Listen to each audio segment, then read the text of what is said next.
시편 11편, 12편을 통해서 은혜와 진리를 나누려고 하는데,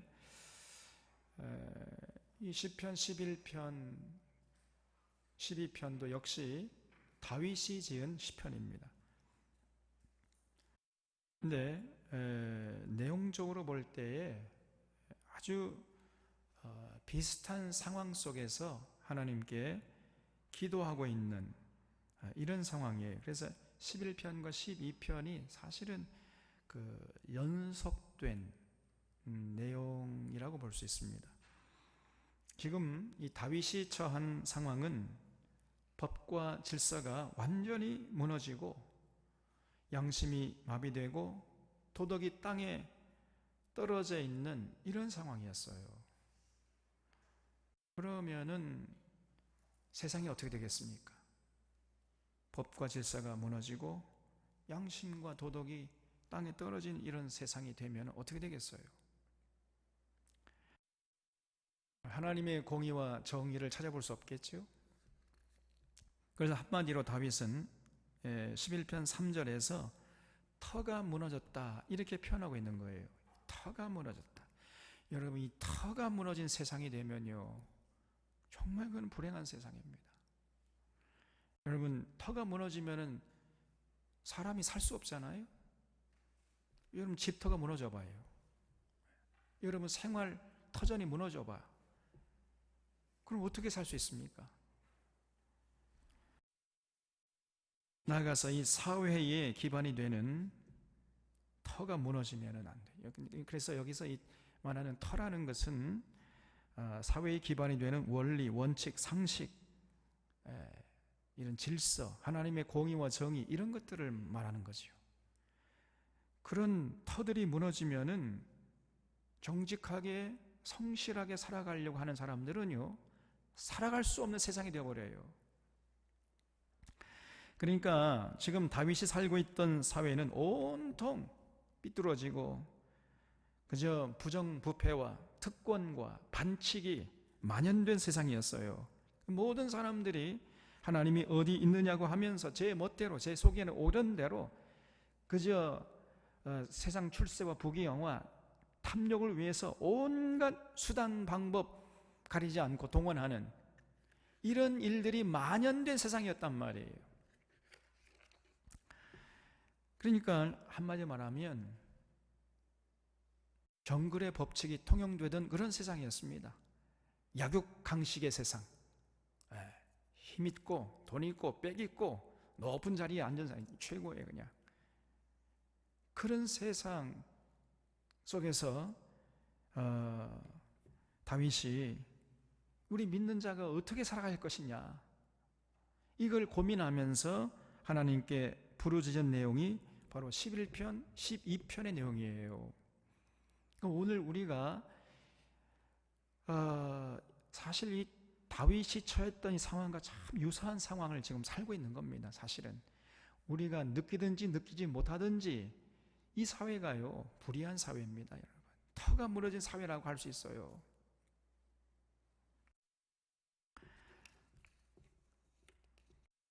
예민하게 이걸 느끼는 사람이 있는가 하면은 전혀 느끼지 못하고 살아가는 사람도 있긴 있습니다만은. 그래서 12편 1절에 보면 여호와의 도우소서, 경건한 자가 끊어지며 충실한 자가 없어졌다 그랬어요. 이 터가 무너지면요, 경건한 자가 끊어지죠. 충실한 자가 존재할 수가 없는 거예요. 사회의 모든 구성원들이 제각기 자기 욕심대로 살아가니까요. 정직한 자, 성실한 자, 충성된 자, 이런 자들을 찾아보기 힘든 그런 세상이 되고 마는 거죠. 대부분의 사람들이요, 전부 변질되고 그저 타락하고 썩어가지고 경건한 자, 충실한 자를 찾아보기 힘든 이런 상황이었던 겁니다. 그래서 이웃에게 거짓을 말하고 두 마음을 가지고 한 입으로 두 말을 해요. 그리고 성실과 공의로운 사람은 찾아볼 수 없는 그런 세상에서 다윗이 고민한 거예요. 나도 그런 세류에 그냥 몸을 맡겨서 그렇게 세상 사람들처럼 그냥 고민하지 않고 그저 양심 외면하고 진리 외면하고 그냥 세상 사람들처럼 그렇게 그냥 편히 자기 욕심을 위해서 자기 목표를 위해 수단 방법 가리지 않고 이렇게 살아갈까? 이를 고민했던 사람이 다윗이. 세상 흐름에 내 몸을 맡겨버릴까? 이렇게 고민하다가도 절대 그럴 수가 없다. 이렇게 결단을 하고 하나님 앞에 부르짖고 있는 것입니다. 터가 무너진 세상에서 세상 모든 사람들이 제 욕심대로 산다 할지라도, 그래서 부귀영화 누리고 떵떵거리고 살지라도 나는 끝까지 하나님의 말씀을 따르고 진리를 따르고 비록 고난과 핍박이 기다리고 있다 할지라도 나는 절대로 그런 세상의 흐름에 내 몸을 맡기지 않는 삶을 살겠노라. 이렇게 결단하면서 하나님께 기도하는 내용이 바로 시편 11편 12편의 내용이에요. 여기 11편 1절을 보겠습니다. 내가 여호와께 피했거늘 너희가 내 영혼에게 새같이 내 산으로 도망하라 하면 어찌함인가 그랬죠? 내가 여호와께 피했다. 이게 무슨 말이겠어요? 지금 다윗이 삶의 현장에서 불의를 목격한 거예요. 불의를. 힘 있는 자가 막 힘없는 자를 막 함부로 핍박하고 강탈하고 약탈하고 수탈하고 그런 현장을 봤어요. 그런데 그런 현장을 대부분 사람들은요, 이제는 다 외면합니다. 그냥 슬쩍 지나가 버려요. 그런데 그 불의한 현장을 목격했을 때 다윗은 그 불의한 현장을 떠나지 않고 굳세어라 금수나식으로 그냥 그 현장에 남아서 하나님의 뜻을 행하는 자로 살겠다는 것입니다. 그런 의지를 담아서 내가 여호와께 피했거늘 이런 표현을 쓴 거예요. 그랬더니 그 주변 사람들이요, 너희가 내 영혼에게 새같이 내 산으로 도망하라 자꾸 이렇게 얘기한다는 거예요. 무슨 말이에요? 너 혼자 뭐 네가 뭐 잘난 척하고 뭐 너는 뭐 불의 행하지 않고 너는 혼자 거룩한 척하고 살아가는 모양인데 너 그러다가 네 목숨 보존하지 못해 이거사. 네 목숨도 보존하지 못할 뿐 아니라 네 아내, 네 자식 새끼들 다 죽어 이거사. 그러니까 빨리 산으로 도망해. 쉽게 말하면 그 불의를 외면하고 살라는 거예요. 외면하고 하나님의 공의와 정의를 받들어 나는 살겠노라 이렇게 얘기하니까 이놈이 아직 정신을 못 차렸구만 이거. 너 그러다가는 너 죽어 이놈아. 너 혼자만 죽는 것이 아니라 네 가정 다 파탄나. 그러니까 빨리 항복하고 세상 시루에 네 몸을 맡기면 네가 뭔가 잘난 게 있어 네가. 그렇게 자꾸 주변에서 얘기한다는 거예요.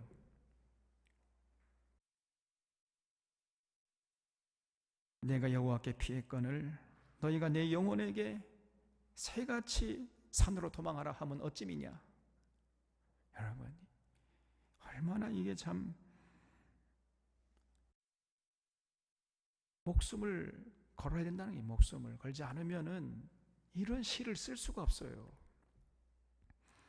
지금 너가 살 길을 택하라는 겁니다. 너도 살 뿐 아니라 네 가족도 살려야 할 거 아니냐. 응? 그러니까 세상과 타협해. 그저 세상 불의 그 반칙 그냥 모른 척해.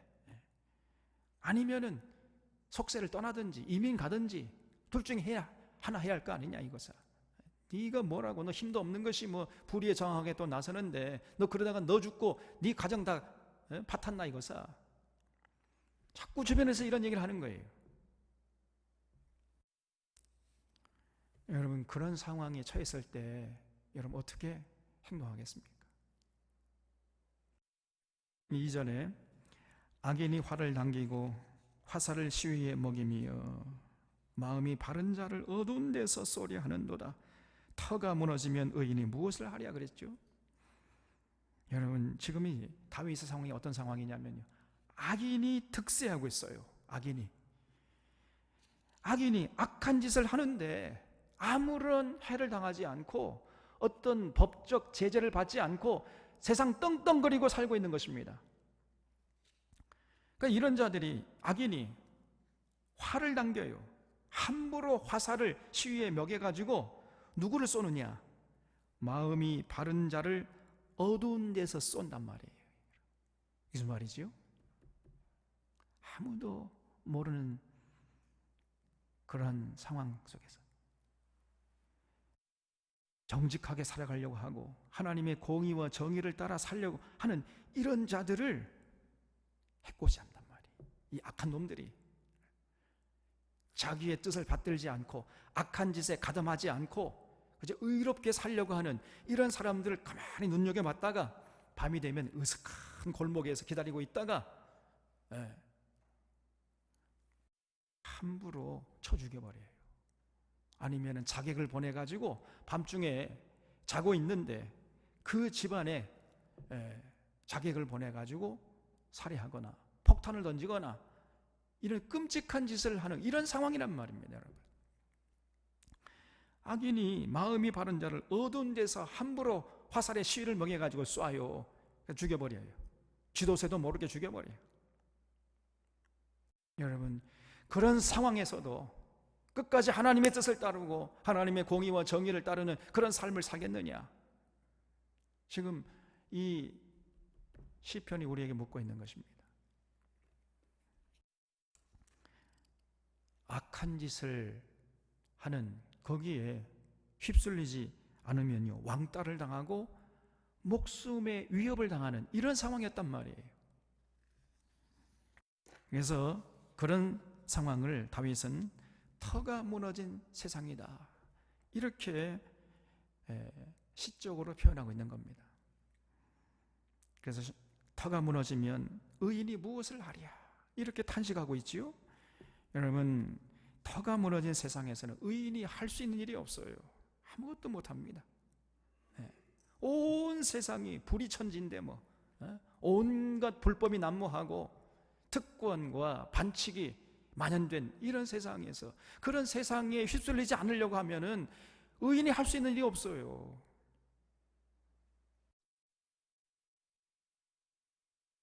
하나님의 정의와 공의가 무너지고 법과 질서가 무너지고 온갖 특권과 반칙이 만연되어 있는 그런 세상에서 나 혼자 정직하게 올바르게 성실하게 살아간다는 것은 참으로 어려운 것입니다.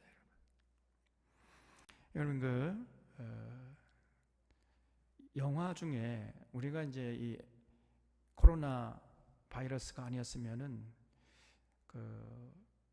수요일 날 주일 오후 예배도 아주 우리가 꼭 봐야 할 영화들이 있는데, 그런 영화를 좀 보려고 그랬는데 그런 계획들이 다 지금 무산이 돼버렸어요. 다 연기가 됐는데, 우리가 봐야 할 영화 중에 하나가 살바도르라는 영화가 있습니다. 살바도르. 그 영화는 반드시 보셔야 돼요.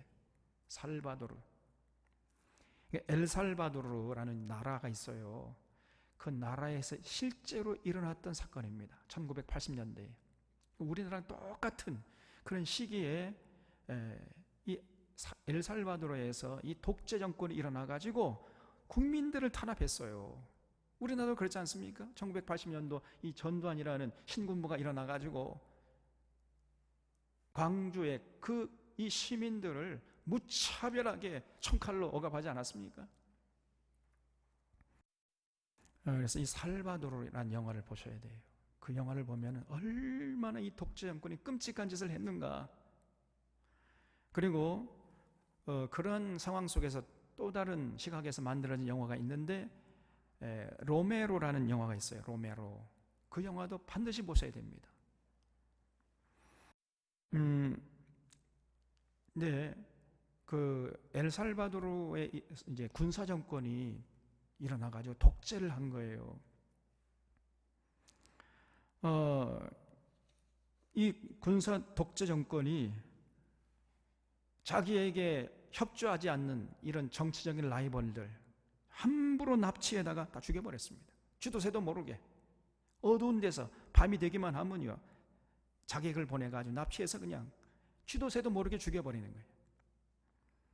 그래서 협조하지 않거나 이들의 비리를 폭로하거나 그러면은요, 죽임을 당하는 그런 세상이었습니다. 근데 언론도 비판적인 기사를 내면은 쥐도 새도 모르게 납치해가지고 끔찍하게 죽여버려요. 그러니까 감히 뭐 비판을 할 수가 없어요. 그냥 벌벌 떨고. 그러니까 모든 사람들이 숨을 죽이고 정의를 외면하고 정치, 경제, 언론 모든 분야에서 군사 독재에게 무릎을 꿇고 군사 독재에 부역하는 이런 세상이었습니다. 터가 무너진 세상이었죠. 그런데 그러면 그 엘살바도르의 그 군부 독재가 누굴 믿고 저런 짓을 했겠어요? 그 배후에 누가 있었습니까? 미국이 있었어요. 미국이. 여러분, 지금부터 40년 전에 5.18 그 광주 항쟁, 그래서 특공대 공수부대를 이 광주로 보냈잖아요. 이 신군부가. 그 신군부 마음대로 할 수 있었습니까? 신군부 뒤에 누가 있었어요? 미국이 있었습니다. 미국이. 여러분, 그걸 아셔야 돼요. 미국이 허락하지 않으면 군대를 이동할 수가 없습니다.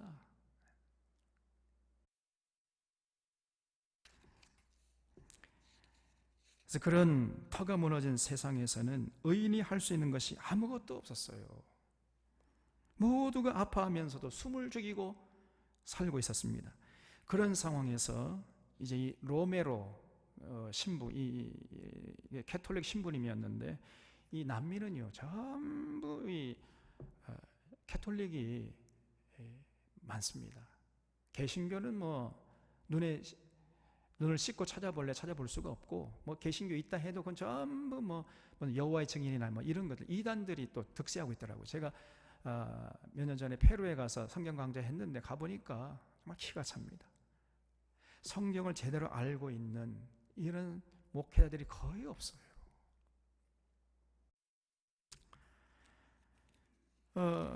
그래서 사실 뭐 캐톨릭도 대부분 주류는 그렇고, 이제 그 해방 신학자들 하는 이 로메로 신부가 원래 이 사람이 뭐 그런데 정책 별로 관심이 없는 이런 사람이었는데, 하도 이 신군부가, 이 독재 정부가 일어나가지고 국민들을 죽이니까, 그러니까 이 로메로가 이제 들고 일어선 겁니다.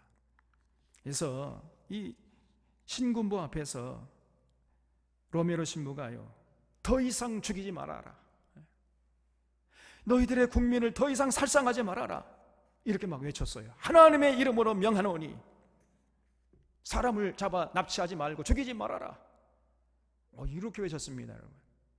그러니까 군부 독재가 가만히 두었겠어요? 그러니까 이 로메로 신부는요 산으로 도망하지 않았습니다. 하나님께 피한 거죠. 주변 사람들이 신부님, 그러면 신부님 목숨이 위험합니다, 그냥 모른 체 하십시오. 그래야 신부님이 안위가 보존될 수가 있고, 그래야 우리 캐톨릭이 무사합니다. 신부님이 그렇게 나오시면은 신부님뿐 아니라 우리 캐톨릭이 저 독재 군사 정부에게 말로 할 수 없는 핍박을 당하고, 어쩌려고 그러십니까? 쉽게 말하면 산으로 도망가라는 거죠, 다윗의 표현에 의하면. 근데 이 로메로 신부는요 산으로 도망가지 않았습니다. 나는 여호와께 피하겠다. 담대히 외쳤어요. 더 이상 죽이지 말아라. 그렇게 자꾸 이제 설교 시간에 설교하니까요, 1980년 3월 24일이에요. 로메로 신부가 미사를 집전하고 있는데, 이 군부 독재에서 이제 암살자를 보내가지고 총으로, 그 앞에서 총으로 쏴 죽여버렸습니다. 그래서 순교를 했어요. 이 1980년도입니다. 이때가 이 전두환이, 이 살인마 전두환이가 일어나가지고 자기가 이제 대통령이 되겠다는 이런 망상을 꿈꾸고 있는 이런 상황이었어요. 그래서 이 엘살바도르나 이 대한민국이나 그때 1980년도에 다 같이 이 미국이라는 나라가 그 배후에 있었던 거예요. 그래서 공교롭게도 이 살인마 전두환하고 그 시기가 겹칩니다. 전두환 쿠데타 일당도 그 시기에 빛고울 광주를 붉게 물들였잖아요. 그때가 이제 벌써 엊그제 같은데 40주년이 흘렀어요. 40년이 흘렀습니다, 여러분. 유신 정권이 무너지니까 전두환을 중심으로 한 이 신군부가 등장해가지고 정권을 탈취하고 온갖 못된 짓을 자행했지요. 거기에 저항하니까 전두환이 이제 대학생들이 전부 그날 들고 일어났습니다, 여러분. 그러니까 5월 17일 날 5.17 계엄령을 선포하고 그 다음날 5.18 광주에 공수부대를 보내가지고 광주 시민들을 무자비하게 총칼로 죽여버린 거죠. 그야말로 터가 무너진 사회였습니다, 여러분. 그러면 그럴 때 당시에 양심 세력들 또 언론인들 또 목회자들은 뭘 했습니까? 수많은 언론인들과 지식인들이 그 살인마 전두환을 물러가라고 해야 할 건 아닙니까? 그런데 전두환 장군님 민족에 떠오르는 태양이시여, 이렇게 나온 거예요. 목회자들도 전부 모여가지고 전두환을 찬양하기에 여념이 없었습니다, 여러분. 입에 침이 마르도록 전두환 장군님 하면서 이 나라를 지키고 수호하고 떠오르는 민족의 태양이라 목회자들이, 이런 사람들이 지금도 아직도 이 한국교회에 영향력을 미치고 있습니다, 여러분. 대형교회 목회자들이 여전히 호의호식하고 한국교회에 영향력을 행사하고 있어요. 그 중에 한 사람 여러분 이름만 되면 다 아는 그런 큰 목회자들인데, 그 중에 한 사람이 김사만이 명성교회. 이 사람은 전두환을 예수님의 탄생을 축하하는 성탄절날 주일 오전 예배 때에 자기 교회로 초청해가지고 그저 남녀 선교회 회장에게 꽃갈꽃 떼떼옷을 입혀가지고요 꽃다발을 갖다 바쳤어요. 전두환 각하 그러면서 예수님 탄생하는 그 성탄주일날 아침에 이런 짓을 자행했습니다, 여러분. 이게 오늘 한국교회예요.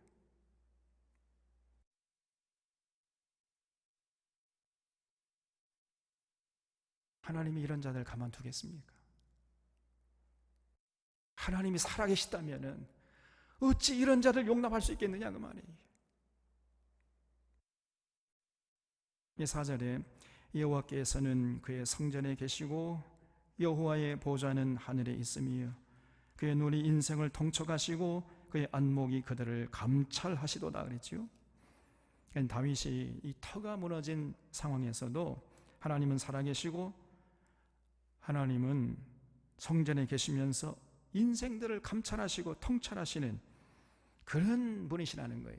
그런 하나님을 믿고 그런 하나님 말씀에 나는 전적으로 순종하겠노라 그러면서 의지를 다지고 있는 거예요. 그러니까 절대로 그런 악한 자들 편에 서지 않겠다는 것입니다. 여러분, 이거는 정말 쉽지 않은 거예요. 고난을 감수하고 핍박을 감수하고 심지어는 목숨을 잃을 각오가 되지 않으면은 절대로 이렇게 행동할 수가 없는 거예요.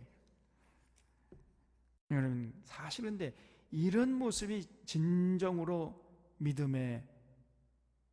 참된 믿음의 소유자들의 모습 아니겠습니까? 그래서 평소에는 잘 몰라요. 누가 진정한 믿음의 소유인지 잘 모릅니다.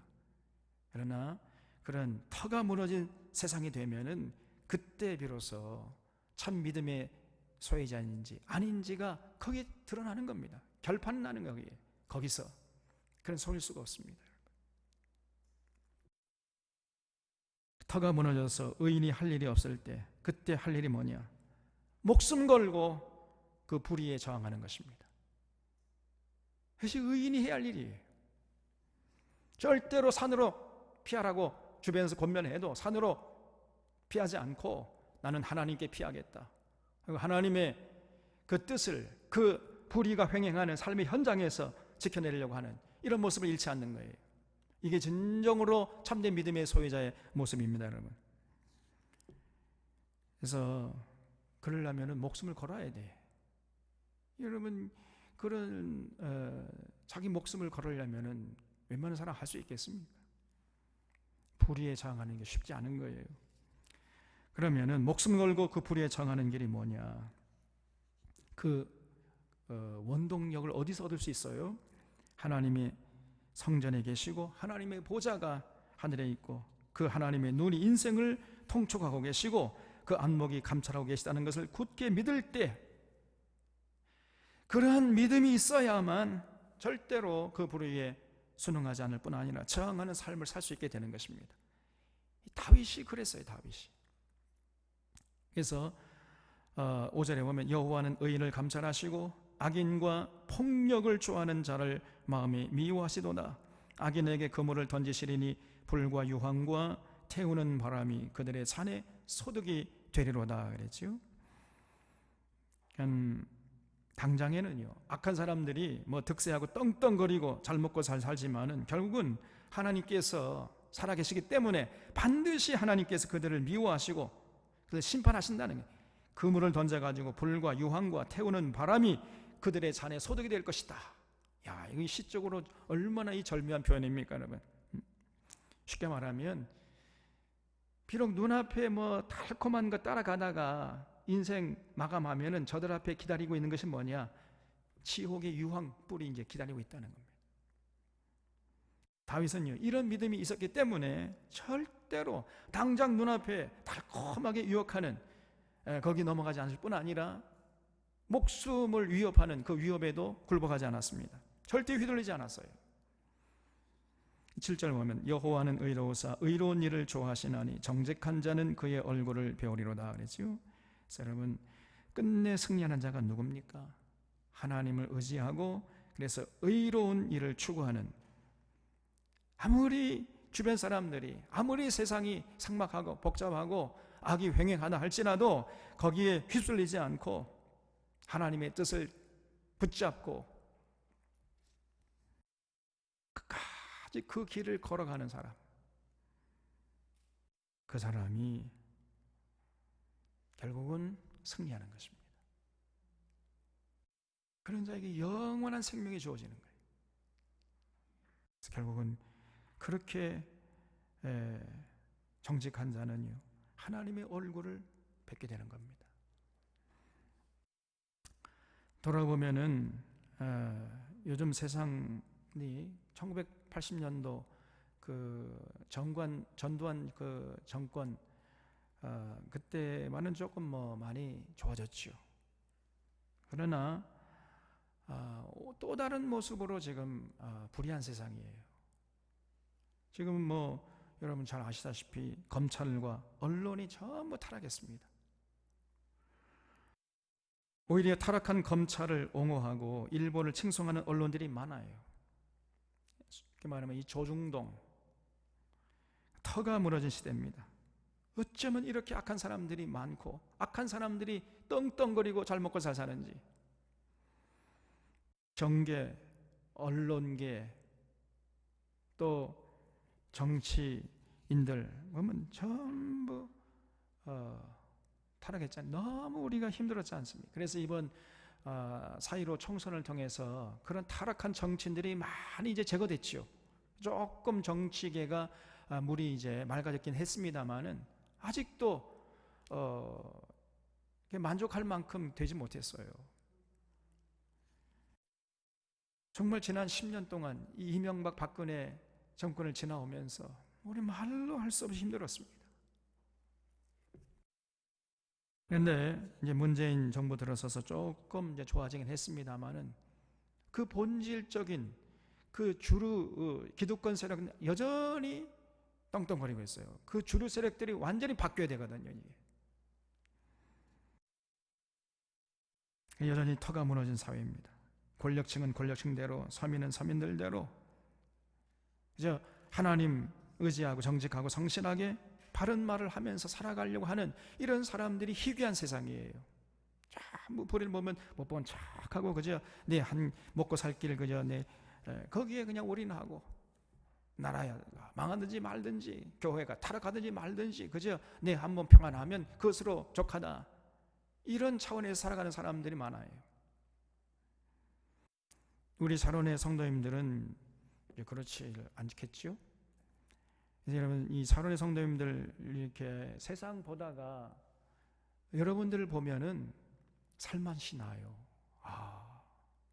정말 아직은 살만한 세상이구나, 그런 생각이 들다가도 세상을 보면요, 이게 도대체가 이게 나라냐, 이게 어쩌면 이렇게 악한 사람이 많은지 모릅니다. 요즘에는요, 전부 그냥 사람들이 다 화가 여기 끝까지 차오른 것 같아요. 그냥 조금만 이렇게 손을 대기만 하면 폭발할 지장 같은 이런 상태로 살아가는 사람들이 많아요. 그러니까 여러분, 절대로 운전하다가 누가 빵빵 그러거나 그러면요, 그냥 보내세요. 그거 가지고 또 시비 붙으면 큰 화가 될 수 있습니다. 그러면 먼저 그냥 보내. 그 비본질적인 거 가지고 자꾸 마음 상해하지 마. 제가 이렇게 말을 하지만 저도 이제 운전하다 보면 빵빵거리면 이놈의 새끼 누구니 이렇게 하긴 합니다. 그럴 때마다 내 자신을, 아유, 내가 이러면 안 되겠다. 빨리 가려고 하는 사람 빨리 그냥 보내요. 요즘에 또 이 보이스피싱이 또 여러분 조심하셔야 됩니다. 제가 2년 전에 그거 현실 좀 겪었어요. 하루는 페이스북 이렇게 메시지로 김경자 권사님 이름으로 메시지가 왔는데, 목사님 잠깐 시간 좀 내주시겠어요? 예. 그랬더니 또 메시지가 오길, 부탁할 게 있어서 그래요. 뭡니까? 그랬더니 돈을 보내야 되는데 하루 초과 한도가 넘어가지고 돈을 못 보내니까 목사님이 제 이름으로 좀 돈을 좀 보내주세요. 여기로 이렇게 보내주세요. 이렇게 메시지가 왔어요. 나 그래 진짜인 줄 알고. 근데 한편으로는, 아니 저 권사님이 목사님에게 돈을 빌려달라고 하네, 또 이상하게 생각을 했지만은 너무너무 이렇게 생생하니까요. 근데 내가 돈을 보내려다가 이거 한번 확인해 봐야 되겠다 해가지고 그 전화번호로 전화를 해봤어요. 그랬더니 전화를 안 받아요. 그래서 김경자 권사님 전화번호로 해서 확인해가지고 권사님에게 전화를 했더니 권사님이 팔짝 뛰어요. 아니 내가 무슨 목사님에게 돈을 보내달라고 부탁을 하겠어요. 목사님 생각 좀 해보세요, 목사님. 혼냈다니까 내가. 그래가지고 제가요 너무 화가 나가지고 그 메시지 다시, 너 누구야? 그랬더니 그때서야 피피피 그러면서 나가버려요. 푸푸푸 그러면서 나가버려요. 와, 알고 보니까 보이스피싱이 사기꾼이었습니다. 하마터면 속아 넘어갈 뻔했죠. 주변에 돌아보면 다 사기꾼 같아요, 그냥 이들이. 여러분은 천사 같은데 세상이 얼마나 사악한지 알 수가 없습니다. 정말 조심해야 돼요. 그러니까 이런 터가 무너진 세상에 산다 할지라도 하나님께서 살아계시니까 나는 절대로 산으로 피하지 않고 나는 여호와께 피하겠다. 여러분, 이것이 다윗의 믿음이었고 이런 믿음을 우리는 절대로 잃지 말아야 하겠습니다. 아무리 주변 사람들이 새같이 산으로 도망하라 권면해도 절대로 그렇게 하지 말고 그 불의가 횡행하는 그 세상 한복판에 남아서 거기서 하나님의 뜻을 따르는, 하나님의 정의와 공의를 강물처럼 흐르게 하는 이런 모습으로 살아가려고 하는 그런 자세를 절대로 잃지 말아야 돼요. 그것이 참 믿음의 소유자의 모습입니다. 우리 사랑하는 사랑의 교우들이 오늘 이 다윗처럼 그런 참 믿음의 소유자들이 되어주시기를 주님의 이름으로 부탁드립니다. 12편 1절에 여호와여 도우소서, 경건한 자가 끊어지며 충실한 자들이 인생 중에 없어지나이다. 그들이 이웃에게 각기 거짓을 말하며 아첨하는 입술과 두 마음으로 말하는도다 그랬어요. 여러분, 터가 무너지면 어떻게 됩니까? 경건한 자가 끊어져요. 충실한 자들이 없어집니다. 터가 무너지니까. 그래서 터가 무너진 세상을 만들면 안 돼요. 절대로. 이 터가 무너진 세상이 되면은 온갖 사람들이 함부로 이웃에게 거짓을 말해요. 거짓을. 아첨하는 입술과 두 마음으로 말을 합니다. 여러분, 두 마음으로 말한다는 것은 여기 가서 이 말하고 저기 가서 저 말하는 거예요. 여기서 해 웃지만은 속으로는 막 증오하는 거예요. 여러분, 이게 뱀의 모습입니다. 뱀은요, 혀가 갈라지죠. 뱀의 혀를 보면 혀가 갈라져요. 다시 말하면 말이 두 개로 나와. 여기서 이 말하고 저기 가서 말하는 거예요. 그래서 자꾸만 이 공동체 관계를 파괴하고 이웃과의 관계를 이간질시키고 이렇게 하는 겁니다. 이게 마귀짓이죠. 터가 무너진 세상이 되면 이런 사람들이 득식을 거리고 반대로 정말 정직하게 한 입으로 한 말 자기가 책임을 지려고 하고 이렇게 경건한 자, 충성스러운 자는 다 끊어지고 찾아볼 수 없는 세상이 되어버리는 거예요. 그래서 지금 다윗이 그런 세상을 보면서 탄식하고 있는 겁니다. 3절에 여호와께서 모든 아첨하는 입술과 자랑하는 혀를 끊으시리니 그들이 말하기를 우리의 혀가 이기리라 우리 입술은 우리 것이니 우리를 주관할 자 누구리요 하미로다 그랬지요. 터가 무너진 세상의 또 다른 단면을 보여주고 있어요. 여러분, 터가 무너진 세상의 특징이 뭐냐? 온갖 거짓말이 판을 치고 거짓 뉴스가 판을 치는 거예요. 그러면 어떻게 되는 거예요? 그 거짓말에 속아 넘어가고 거짓 뉴스에 억울함을 당하는 사람들이 늘어나는 것입니다.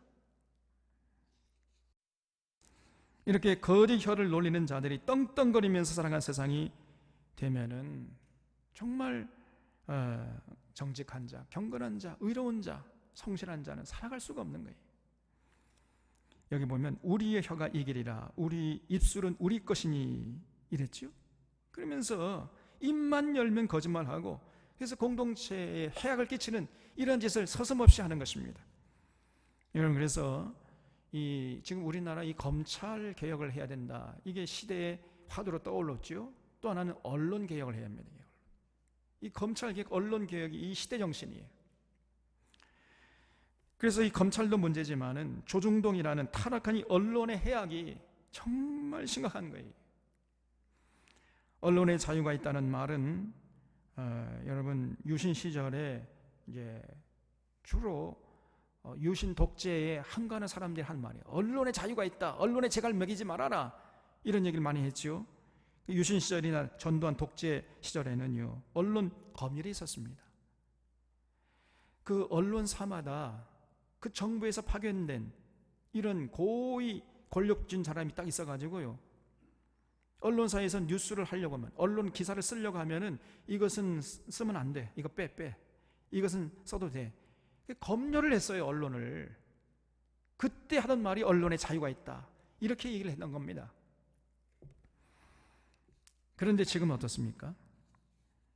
그러니까 언론의 자유가 있다는 말은 올바른 뉴스를 전할 자유가 있다는 뜻으로 사용했던 말인데 오늘 이 시대에는요 언론이 거짓 뉴스를 말해도 아무런 책임을 지지 않을 수 있는 자유가 있다 이런 뜻으로 사용되고 있는 거예요. 그래서 온갖 언론들이 거짓 뉴스를 양상하고 있습니다. 그래도 아무런 책임을 안 져요. 얼마 전에는 이 채널 A라는 그 언론사 기자가요 지금 재판을 받고 있는 어느 이제 그 죄인을 찾아가가지고 내가 검찰총장 누구를 아는데 당신이 유시민이라는 사람의 어떤 그 범법 행위 뭐 이런 비리들 이런 것들을 좀 알려주면은 그러면 재판에게 유리하게 해주겠다 이렇게 제안을 했죠. 이 범죄 집단이나 하는 짓을 언론에서 하고 있어요 여러분.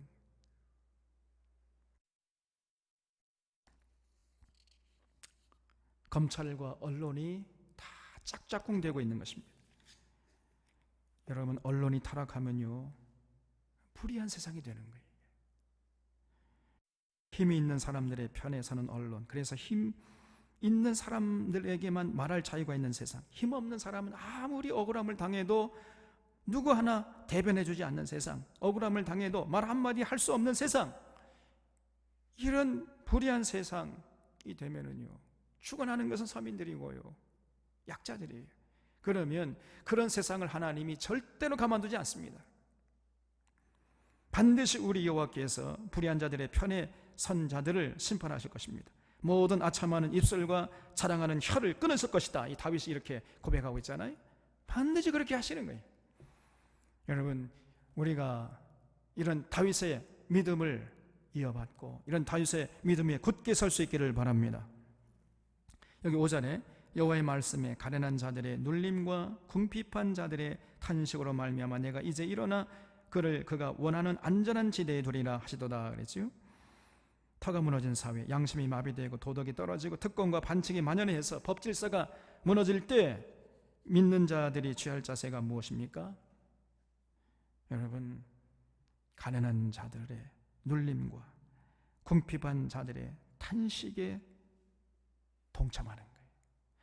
그 가련한 자들의 눌림과 궁핍한 자들의 탄식을 외면하지 말고 오히려 그들의 편에 서서 그들을 대변해주고 그들을 지키고 보호하는 그런 일을 우리 믿는 자들, 이 교회가 해야 하는 것이죠. 교회가 그들의 편에 서서 하나님께 탄원 기도를 올리는 그런 일을 하고 그런 불의에 저항하는 이런 모습을 교회가 잃지 말아야 하는 것입니다. 그것이 교회예요. 그래서 조금 전에 말씀드린 로메로 대주교는 그런 상황에서 늘 자기에게 물었어요. 하나님, 제가 누굽니까? 제가 지금 누구의 목자 노릇을 하고 있는 것입니까? 늘 이렇게 물었어요. 스스로 자기에게. 나는 억압받는 민중들의 고통에 속한 사람입니까? 아니면 압제자의 편에 속한 사람입니까? 나의 사명은 권력자를 방하는 것이 아니라 억눌린 사람, 가련한 자들의 눌림과 궁핍한 자들의 탄식에 동참하는 이런 사명을 받은 자들인데 제가 지금 그 사명을 제대로 감당하고 있습니까? 항상 이걸 물었어요. 여러분, 그렇습니다. 교회와 목회자는 반드시 억눌린 자들과 궁핍한 자들의 편에 서야 돼요. 약한 자를 강한 자들로부터 지키고 보호하는 일을 교회가 해야 되는 것이고 목회자가 해야 하는 거예요. 그렇지 않은 교회, 그렇지 않은 목회자는 이거는 타락한 교회, 타락한 목회자예요. 하나님 보내신 목회자가 아닙니다. 그래서 교회와 목회자는 그 시대에 가련한 자들 또 궁핍한 자들의 눌림과 탄식에 반응을 해야 하는 겁니다. 그러면 그 반응한 일이 뭐예요? 구체적으로 하나님께 나가서 눈물로 탄원하는 거예요.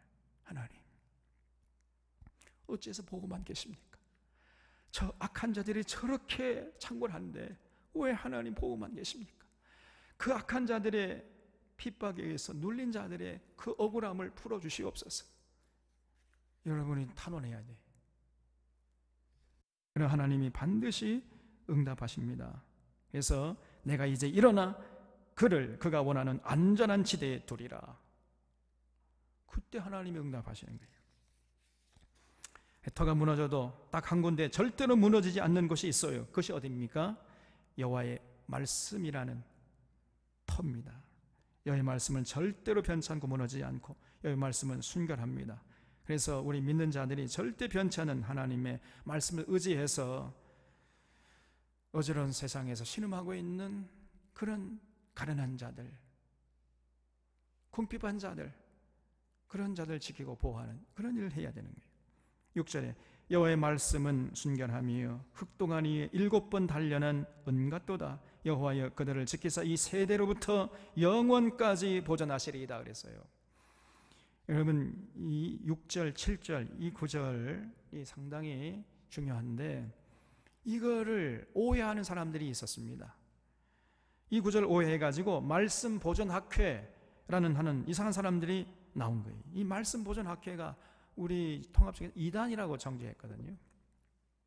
이 말씀 보존학회 이성호라는 이단인데 자기가 제일 바르게 믿는 사람이고 나머지는 다 멍청한 사람들이다 그러면서 성경 침례교회라는 교단을 만들었습니다. 근데 이들의 주장이 뭐냐면은 여기 6절 보면은 여호와의 말씀은 순결하며 흑도가니에 7번 단련한 은 같도다. 여호와의 그들을 지키사 이 세대로부터 영원까지 보존하시리이다. 이렇게 말을 하고 있는데, 그들을 지키사 이 세대로부터 영원까지 보존한다는 말을 흑도가니에 7번 단련한 순결한 여호와의 말씀을 하나님이 영원히 보존할 것이다, 이렇게 이해를 한 거예요. 그러니까 여호와의 그들을 지키사 할 때 그들이 사람이 아니고 하나님의 말씀이라는 거예요. 하나님의 말씀을 하나님께서 영원히 보존하신다. 하나님의 능력과 하나님의 섭리로 하나님의 말씀은 영원히 하나님이 변개되지 않도록 보존하신다, 이런 말씀이라고 이해를 해버렸어요. 그래서 그렇게 하나님께서 영원히 변천 하나님 말씀을 보존한 성경책이 뭐냐? 그 성경책이 킹 제임스 버전이라는 거예요. 나머지 모든 번역본은 전부 사탄이 변개한 엉터리 성경이고, 진짜 성경은 킹 제임스 버전이다. 쉽게 말해 KJV, 킹 제임스 버전. 그것만 하나님이 영원히 변치 않도록 보존한 말씀이고, 나머지 성경책들, 지금 우리가 갖고 있는 뭐 이런 개정 개혁판이라든가 개정 한글판이라든가 뭐 NIV 영어 성경으로 NIV라든가 뭐 이런 것들은 전부 다 마귀가 변개한 타락한 성경이라는 거예요. 가짜 성경이라는 겁니다. 쉽게 말하면 킹 제임스 버전만 하나님이 영원히 보존한 성경이다. 근데 그런 주장을 할 수 있는 근거 구절이 뭐냐면 바로 오늘 시편 12편 6절 7절 말씀이에요. 근데 이게 여러분, 이 시편의 의미를 잘 살펴보면요, 말씀을 보존한다고 한 것이 아니에요. 이 사람들이 엉터리로 이해를 한 거예요.